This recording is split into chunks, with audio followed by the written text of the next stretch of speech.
हरे कृष्णा।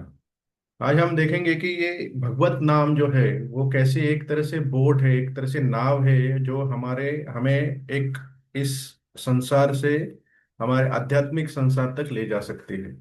उदाहरण के साथ देखेंगे तो सबसे पहले हम ये जानना जरूरी है कि हम आध्यात्मिक ज्ञान जो है वो एक हम शिक्षण की तरह लेते हैं। जैसे हम कॉलेज एजुकेशन, एक डिग्री के बाद दूसरी डिग्री, दूसरी के बाद तीसरी डिग्री, और वो हमें लगता है कि हम बहुत अच्छा स्कोर करेंगे तो हमें और अच्छे से समझ में आएगा। ये हमारा जो हमारे एजुकेशनल सिस्टम में जैसे हमें बताया जाता है कि और अच्छे से पढ़ोगे तो अच्छे से समझ में आएगा।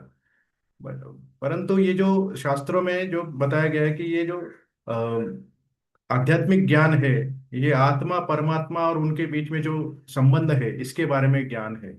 और वो आत्म साक्षात्कार से आ सकता है, सिर्फ ज्ञान से या पढ़ने से नहीं होगा।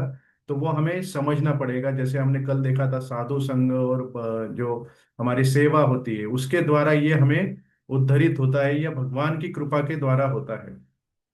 जैसे एक पंछी उड़ता है, कोई भी पंछी उड़ता है तो दो पंखों के साथ उड़ता है।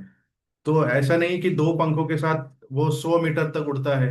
तो एक पंखा हिलाएगा तो वो सिर्फ 50 मीटर दौड़ेगा। ये मैथमेटिक्स वैसे नहीं चलता है।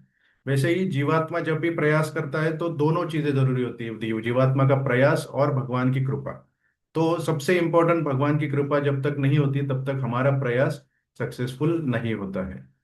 तो इसलिए हमें ये ध्यान में रखना है कि ये जो हम आत्मा साक्षात्कार या जो भी हम भगवत प्राप्ति की कोशिश करें वो हमारे खुद के प्रयास से नहीं पॉसिबल। ये हम उसको उत्पन्न नहीं कर सकते या किसी और का हम कॉपी करके नहीं हम हमें मिल सकता वो।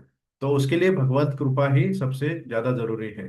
तो वहां पे हमें ये समझना जरूरी है कि हमारे लिए क्या अच्छा है। कभी कभी गलत चीजें भी हो जाती है तो हम भगवान को दोष देते हैं, बट वो भगवान का एक प्लान होता है हमें एक कुछ अच्छी चीज तक लेके जाने के लिए।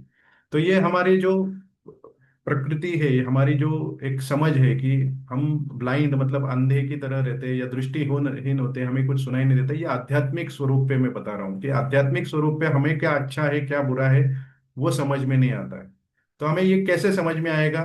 तो हमें एक उदाहरण देखेंगे। जैसे जो महाजन भक्त हो गए हैं, जैसे नारद मुनि, प्रहलाद, ये जो ध्रुव महाराज, ये जो एक्स्ट्रा ऑर्डिनरी हम बोल सकते हैं अनन्य साधारण भक्त जो थे, उन्होंने हमें ये पाथ दिखाया हुआ है। उन्होंने सिर्फ भगवान को देखा ही नहीं, उनमें विश्वास किया, उनमें श्रद्धा रखी और उनकी भक्ति की। और उन्होंने अपने हृदय में भगवान को संजो के रखा है।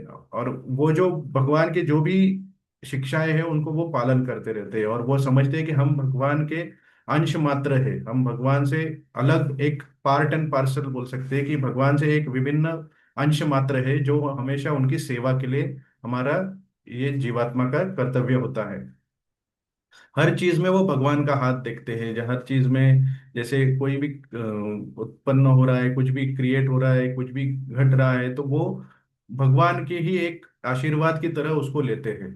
और ये जो भी करते हुए अपनी भक्ति करते वक्त उनका जो एक भगवान से अलग हुए ये जो भाव होता है, विप्रलंब भाव, वो उनमें हमेशा रहता है।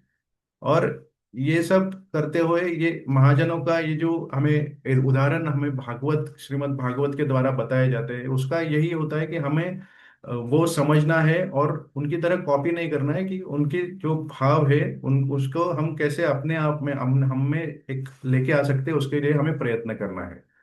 ठीक है। और उसके लिए हमें एक अच्छा एक एटीट्यूड चाहिए होता है। कैसे कि वो हमें अपने प्रयास से नहीं होगा कि भगवत कृपा से प्राप्त होगा, ये हमें समझना बहुत जरूरी है। अब ये कृपा हमें कैसे प्राप्त होगी ये हम देखते हैं।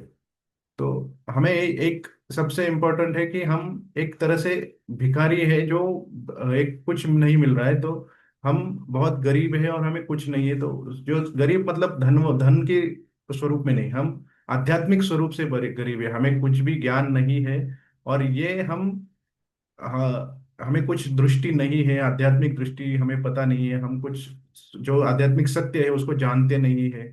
और हमारे जो इंद्रिय बहुत ही अपूर्ण है और इस तरह से हम इस जगत में जी रहे हैं। ये हमारे हेल्पलेस कंडीशन से अगर हम भगवान का नाम पुकारेंगे तो हमें भगवत प्राप्ति हो सकती है, और वही एक कृपा हमें भगवान के दया से मिल सकती है।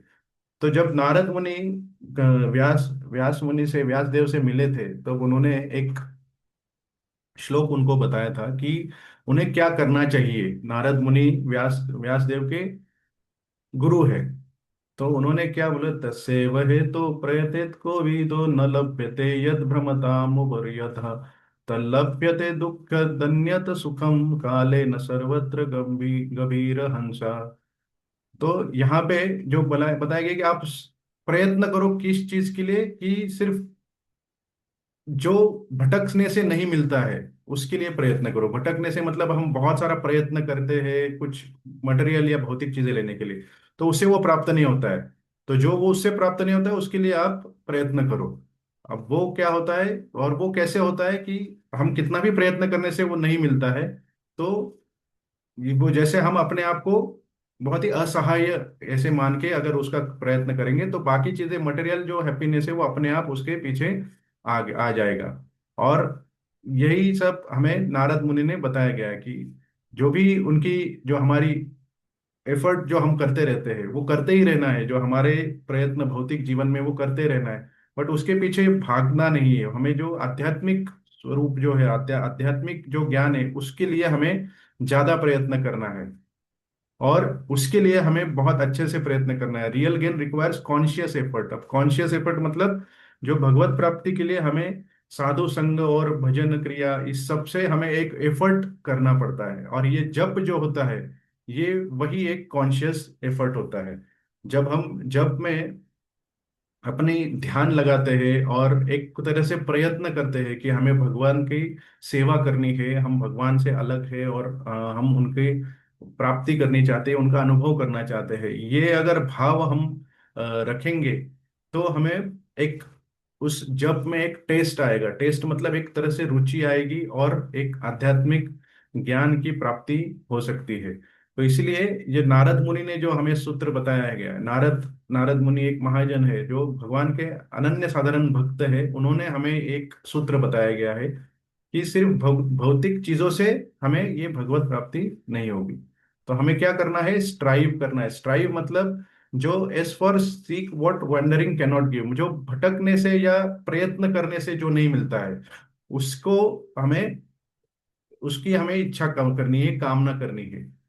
ठीक है। तो और जो भी हमें मिल रहा है या जो भौतिक प्राप्ति से हम आता रहता है, उसको उससे हमें जुड़े नहीं रहना है, अट्रैक्ट नहीं हो रहा है।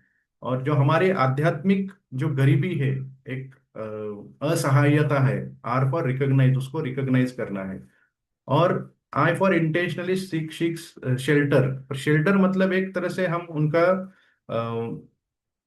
उनकी उनकी मदद मांगनी है, उनके आश्रय में जाना है, उनके आश्रित होना है। हमें किसके, भगवान के आश्रित होना है। और we for value holy name, और उसके वो किसके द्वारा हो सकते हैं हम, एक भगवत नाम के जप करने के द्वारा। क्योंकि जब हम जप करते हैं, तब हम एक तरह से एक अपना रिलेशन फिर से एक भगवान के साथ जोड़ रहे हैं। रिलेशन कौन सा, कि हम अपने आपके सेवक है। और जब ये जुड़ेगा तब भगवान अपने आप वो एक जो हरिनाम की बोट है, हम उस पे सवार होके हम भगवत प्राप्ति कर सकते हैं। तो इसी तरह से हमें आज का जप करना है, कि ये जो रिफ्लेक्शन आज आपको समझ में आया होगा, उसकी मदद से ही आज का हम जप करेंगे। तो आप सबसे अनुरोध है कि आप अनम्यूट करके अपना जप शुरू कर सकते हैं। हरे कृष्ण।